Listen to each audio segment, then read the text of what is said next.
Bem, o foco das perguntas vai ser um pouco do mercado do trabalho, como você chegou no teu cargo atual, os problemas que você teve, facilidades que você acha que teve, soft skills, hard skills, são coisas assim básicas, entendeu? Não é nada técnico, é só mesmo ver a tua vivência no cargo de desenvolvedor. Eu estava vendo que você é desenvolvedor web, não é isso? Exatamente. Hoje eu trabalho como desenvolvedor full stack, né? Mas especialmente na área web. Uhum. Você poderia explicar um pouquinho melhor o que é o desenvolvedor full stack? Sim. Então, o desenvolvedor full stack, que é o que eu atuo, né, atualmente, né? Ele cuida tanto da parte do front-end dos sistemas como do back-end.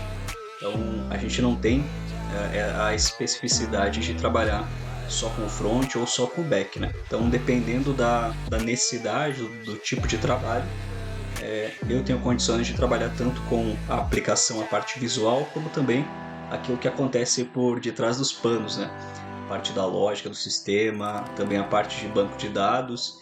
Então, o full stack, que é o que faz parte do meu dia a dia, né? É trabalhar com o front-end, com o back-end, fazer salvar no banco de dados, fazer exibir na tela, trocar a cor do botãozinho, colocar uma janela nova. Tudo isso faz parte aí do desenvolvimento full stack.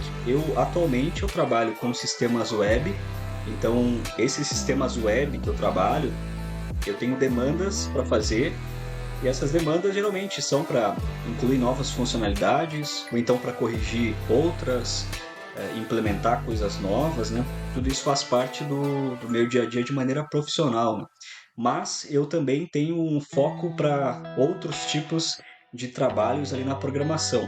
Por exemplo, trabalhos que eu faço de forma pessoal, tanto para o meu estudo como também freelancer. Então são trabalhos que já fogem um pouquinho do desenvolvimento web.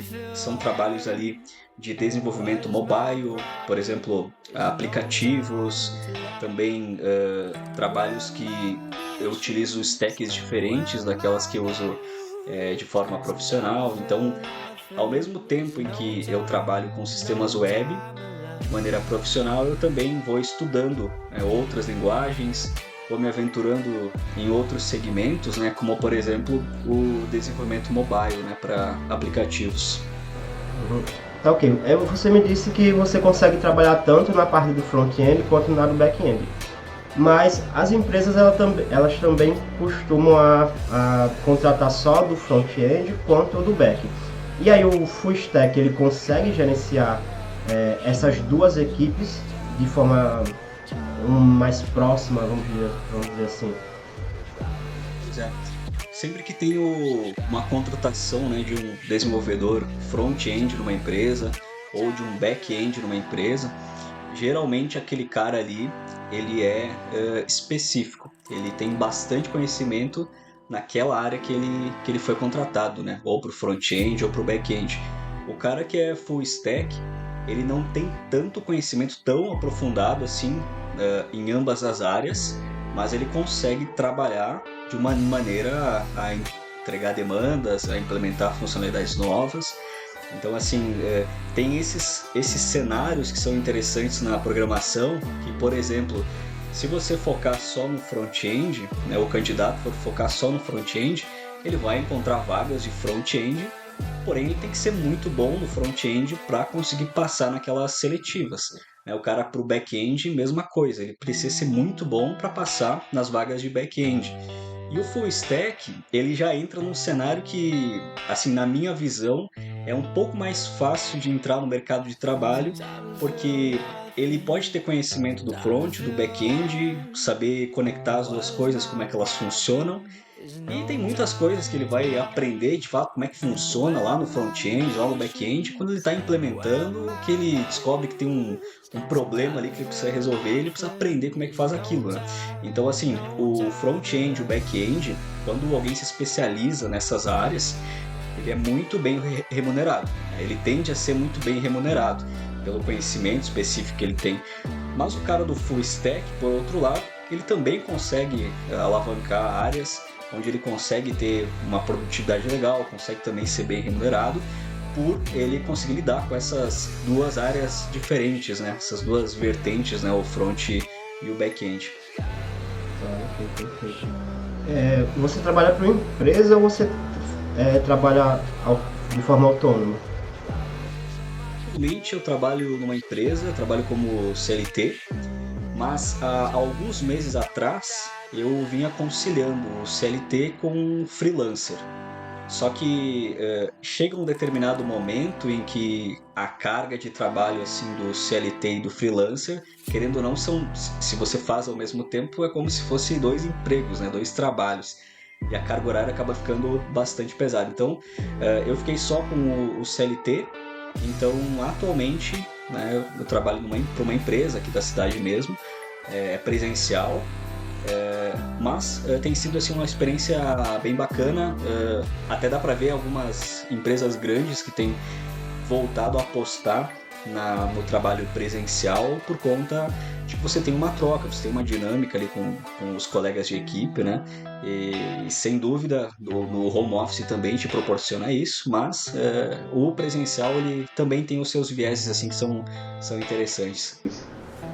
Perfeito. Vou fazer duas perguntas agora em uma só, para a gente dar uma adiantada. Você falou que atualmente está trabalhando em uma empresa. Quais os critérios que foram usados, que normalmente são usados para contratar um desenvolvedor? E já emendando na outra pergunta, se você acredita que... Qual é a importância das soft skills das hard skills? Certo. Bom, no meu caso, quando eu fui contratado para essa empresa que eu estou trabalhando hoje, eu já tive contato com essa empresa há um tempo atrás. Na verdade, foi a empresa que me introduziu para a programação. Até então, eu era um cara que trabalhava com monitoramento de alarmes e câmeras numa empresa, fazia a gestão ali da equipe. E eu também era responsável pelos computadores, pelos sistemas, então já tinha uma certa experiência assim, com sistemas, não com programar, mas com usabilidade, resolver problemas, assim, né? E aí quando eu entrei na primeira vez nessa empresa, foi quando eu comecei a aprender a programar. Até então, antes de entrar para essa empresa, eu vinha estudando programação e eu vinha cursando faculdade. Então já tinha um ano que eu vinha nessa, né? Estudando, fazendo faculdade. Eu também fazia alguns projetos assim, projetinhos pequenos, né? Para praticar e entender como que as coisas funcionavam. E aí essa empresa me abriu as portas porque eu tinha um parente meu que já tinha trabalhado naquela empresa. Então ele me indicou nessa empresa e a partir disso, né? A partir dessa indicação é que eu entrei nessa empresa. Aí eu fiquei um tempo nessa empresa e depois eu mudei para uma outra empresa também aqui da cidade.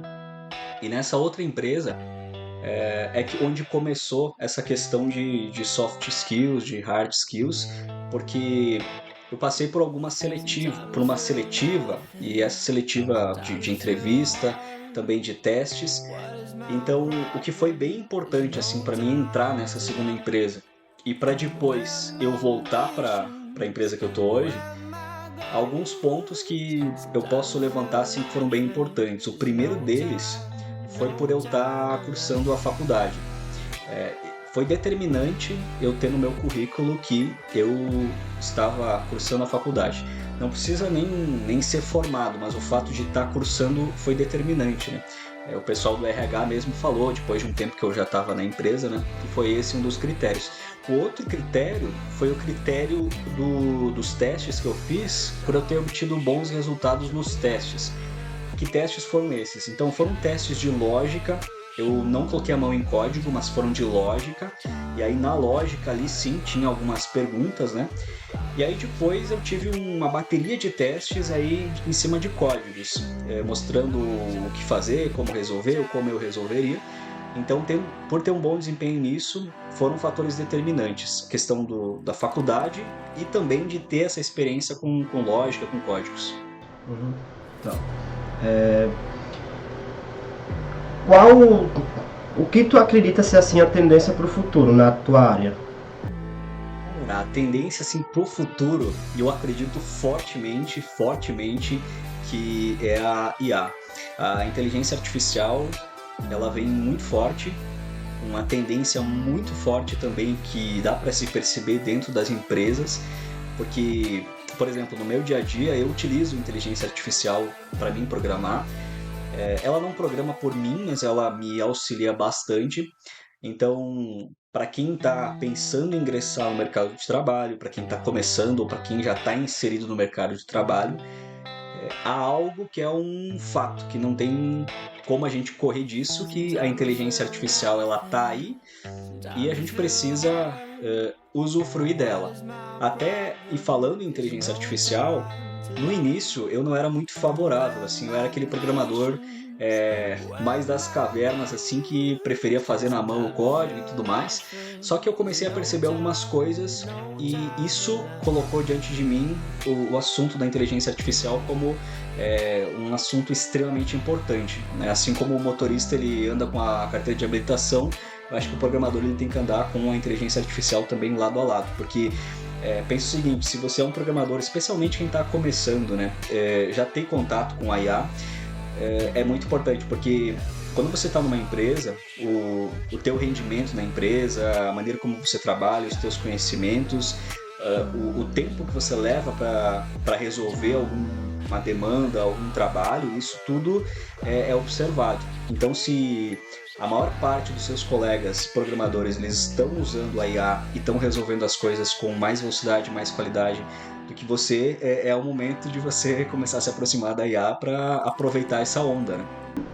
Eu achei bem interessante o que tu disse, porque muito se falava que a IA vinha para substituir os, os profissionais, né? Mas a gente vê que mais ajuda do que de fato substituir. Não adianta você pegar, pedir para um chat GPT da vida fazer um código, porque em algum momento ele vai errar alguma coisa e você precisa estar lá para corrigir.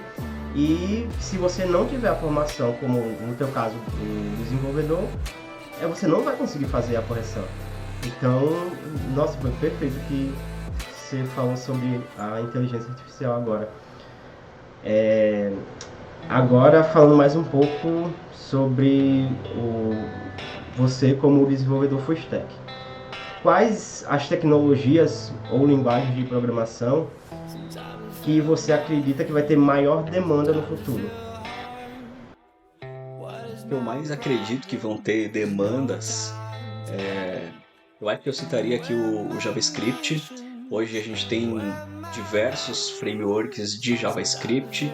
A gente tem o Vue, Nuxt, Next, o próprio JavaScript puro que as empresas usam também. Mas citaria o JavaScript, eu citaria o Python também. E eu percebo também uma forte onda da linguagem Go. Eu até tô aqui com a camisa de um evento que teve de Go, a GoFercon. Foi nesse ano, foi lá em Florianópolis, eu tive presente lá assistindo também. Também é uma linguagem muito forte, que tem trazido assim, conceitos bem interessantes para a programação.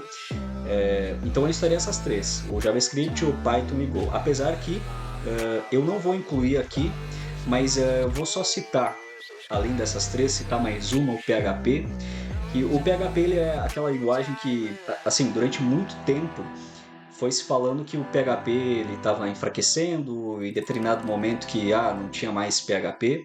Mas o fato é que a maior parte dos sites, a maior parte dos sistemas web em operação atualmente, eles são construídos usando o PHP. E com a chegada dos frameworks, né, a citar, por exemplo, o Laravel, ele ficou mais encorpado, ficou mais forte e ele continua com uma presença muito forte.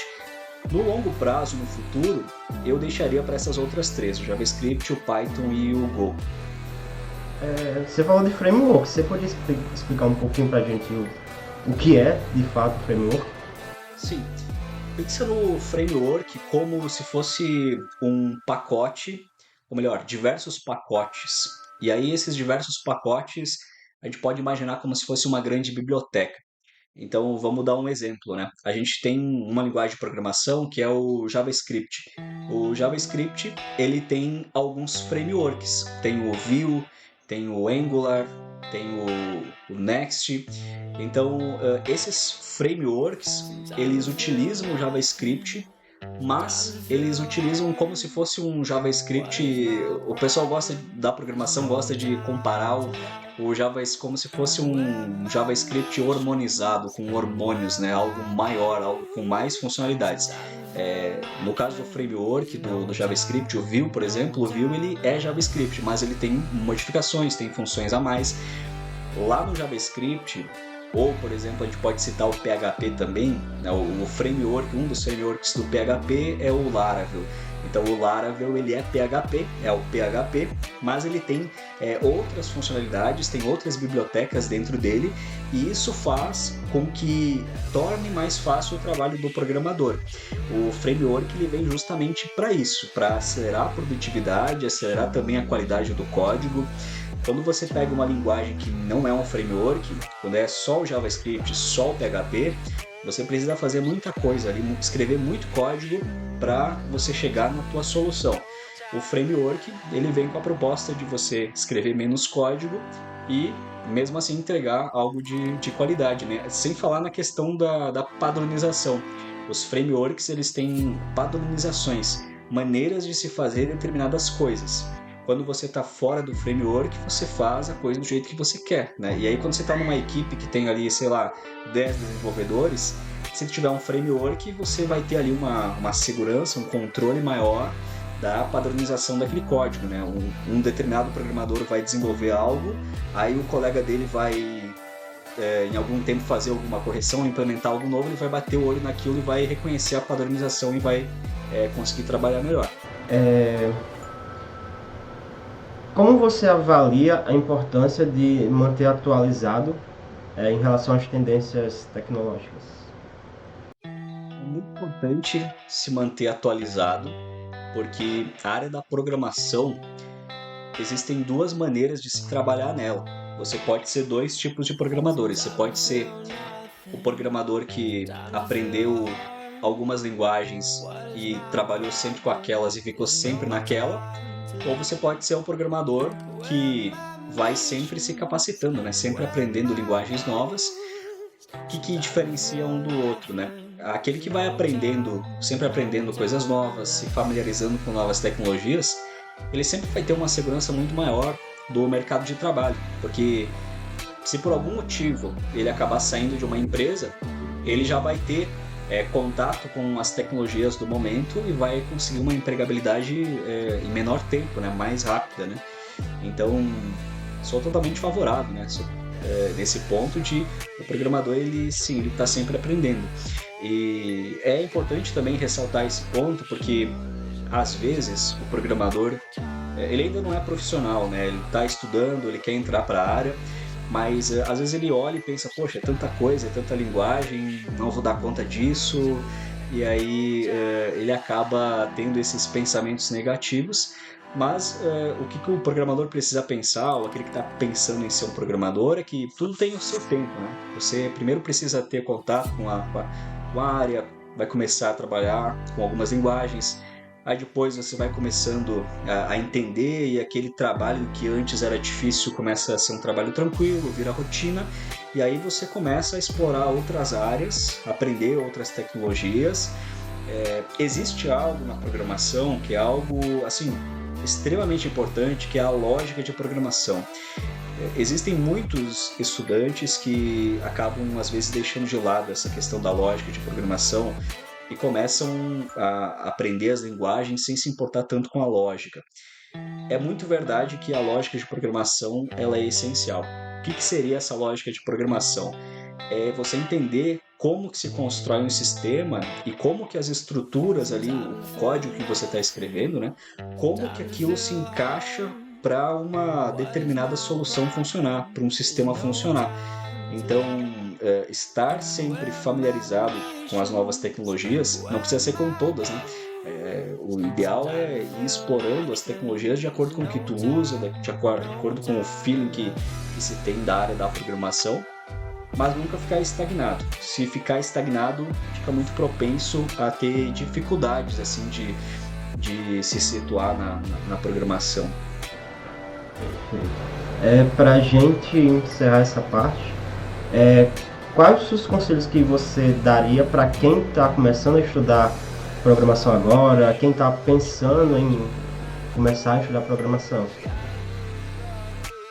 Os olhos que eu daria seriam os seguintes: se tiver a possibilidade, se conseguir se graduar em uma faculdade, em um curso de programação, independentemente de ele ser presencial ou EAD, é sensacional. Acho que é um passo assim muito interessante, muito bom. Mas claro que não é só isso. Se possível, conseguir fazer algum curso de programação é interessante, porque o curso de programação, diferente da faculdade, né? Na faculdade a gente aprende diversos conceitos, mas é com o curso de programação ali, o curso voltado para a prática mesmo, que a gente consegue olhar aqueles conceitos da faculdade com uma ótica diferente, uma ótica de como aplicar mesmo no dia a dia, no trabalho. Então, eu acredito que esse seria o segundo conselho, né? Fazer algum curso de programação, e de programação eu digo escolher alguma linguagem, né? Escolher alguma linguagem de programação e começar. O terceiro, eu diria que seria interessante começar a fazer projetos pessoais para montar um portfólio. A realidade é como se fosse uma receita de bolo, né? Você está graduado em uma faculdade, não é obrigatório, mas é interessante. Está fazendo algum curso de programação de alguma linguagem, não é obrigatório, mas é interessante, porque isso diferencia o currículo. E também está fazendo projetos pessoais. Seriam 3 pontos assim bem interessantes. Os outros pontos que eu indicaria, que eu colocaria como sugestões, já partem para uma área de fazer uma ponte entre o profissional e o mercado de trabalho, né? Essa ponte seria as redes sociais, um perfil interessante no LinkedIn, fazer um network com pessoas que trabalham nessa área. No meu caso, por exemplo, o fato de eu ter entrado no mercado de trabalho foi porque eu conhecia uma pessoa que trabalhava nesse segmento. Então, através de uma indicação, as coisas foram mais tranquilas para mim entrar no mercado de trabalho. Então, eu acho que esses pontos, juntando isso tudo, faculdade, curso de programação, portfólio, network com pessoas que trabalham na área, esses pontos, eles não vão garantir que o candidato ou o possível candidato, ele entre para uma empresa de desenvolvimento, mas eles te colocam muito à frente de outros candidatos que às vezes estão só numa faculdade, ou só estão fazendo um curso, ou só conhecem mais ou menos alguém que trabalha. É aquela coisa, se conseguir montar esse combo, as chances são maiores. No meu caso, depois que eu fui para a segunda empresa de desenvolvimento para trabalhar, eu consegui ter contato mais com o RH da empresa para entender como é que funcionava as contratações. Eu não perguntei como que funcionava, mas eu percebia durante o dia a dia assim como que as contratações eram feitas, entrevistas. Então eu percebi algumas coisas. Por exemplo, candidato que não tinha faculdade, ele já era meio que colocado de lado. O candidato não tem portfólio, também já era colocado mais de lado. Então, tudo que for possível fazer para o candidato ele vender uma boa imagem dele mesmo, né? Isso vai facilitar para ele. Inclusive, um outro ponto para citar aqui, além desses pontos, né, para quem está pensando em entrar para a área, é a questão do GitHub, de ter uma conta lá no GitHub, de aqueles projetos pessoais enviar lá para o GitHub, deixar público, deixar disponível. Além disso, né, lá colocar um tratamento naqueles projetos, né, um layout interessante, são tudo coisas que vão diferenciar o candidato. Perfeito. Agora, só pra gente encerrar mesmo, é uma pergunta minha, mais sobre você. Eu vi que você tem um canal no YouTube, tava dando uma olhada nos seus vídeos. Como foi a ideia de fazer um canal no YouTube? Por quê? E o que tu pretende fazer com ele? Quais são os teus planos para ele no futuro? Há um tempo atrás, eu tinha criado um canal no YouTube para mim fazer transmissões de jogos. Jogos de computador. Então eu capturava a tela do meu computador, capturava a minha câmera também, e eu fazia essas gravações e postava lá. Só que aquele canal acabou não dando muito certo, a vibe de jogos acabou passando, mas eu sempre tive um contato muito forte com câmeras, com microfones, tanto é que o meu primeiro emprego foi numa rádio, e a partir disso, depois que eu saí da rádio, eu fiquei com esse sentindo falta assim de de trabalhar com câmeras no estúdio. Então eu criei esse canal no YouTube porque eu percebi uma certa oportunidade, no sentido de que eu não encontrei muitos canais de programação brasileiros que trabalhassem com uma coisa mais direta ao ponto. Por exemplo, trazendo soluções de exercícios de programação, envolvendo diversas linguagens, falando sobre, tirando algumas dúvidas, falando sobre algumas questões das diferentes linguagens. Então, isso tudo me fez chegar na conclusão de, bom, eu vou criar um canal e vou começar a postar vídeo lá para mostrar como a programação ela é uma área, assim como outras áreas, não é uma área só para gênios. Na verdade, não é uma área para gênios, né? Não é uma área só para aqueles que são fora da curva, não, é para pessoas normais, mas tem a sua complexidade, assim como, né, outros trabalhos também têm a sua complexidade. E aí, depois de ter criado esse canal, eu acabei ficando bem contente com a repercussão dele, porque hoje a gente não tem 30 dias dentro do canal, o canal está atingindo as primeiras 2.000 visualizações. Para mim é um número expressivo, eu não achava que ia conseguir assim... eu achava que os números iam ser bem menores, mas eu tenho planos aí para esse canal. Eu estou fazendo agora uma série apresentando diversas linguagens de programação, né? Até o momento eu apresentei o PHP, o TypeScript, saiu um vídeo novo também ontem de uma outra linguagem de programação. Então a intenção nesse momento é continuar essa série, trazendo sempre uma linguagem diferente da outra. E futuramente a minha ideia é explorar outros projetos lá no canal, também envolvendo programação, mas também trazendo foco para jogos, trazendo foco para tecnologia, curiosidades, mais ou menos nesse segmento. Para mim, o canal no YouTube ele tem sido uma forma de popularizar a programação, para que quando alguém pense na área de programação, ou quando alguém fale de programação, quem ouça não enxergue essa área como uma área distante, uma área difícil de entrar.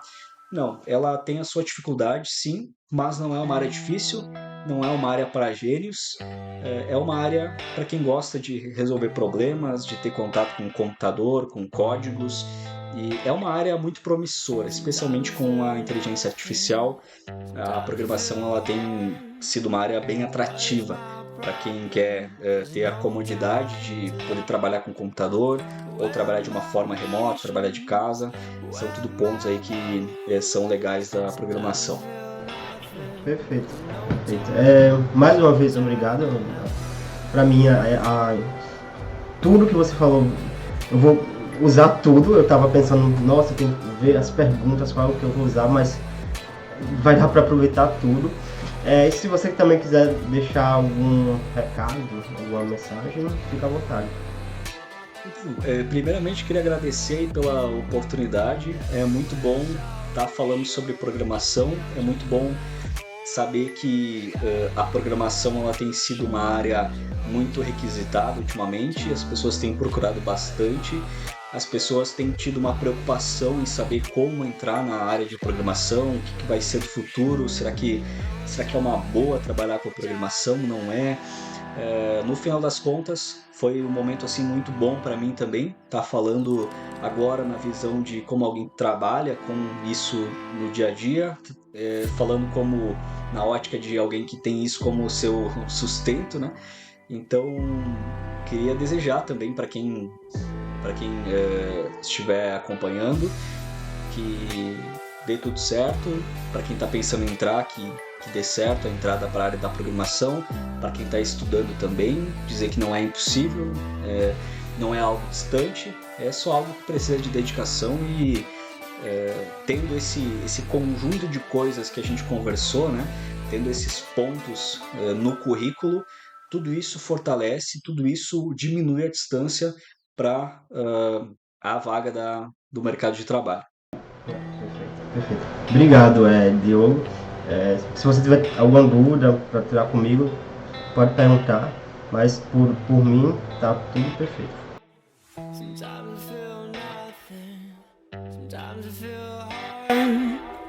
What is my problem? Is no time to my ambitions, where my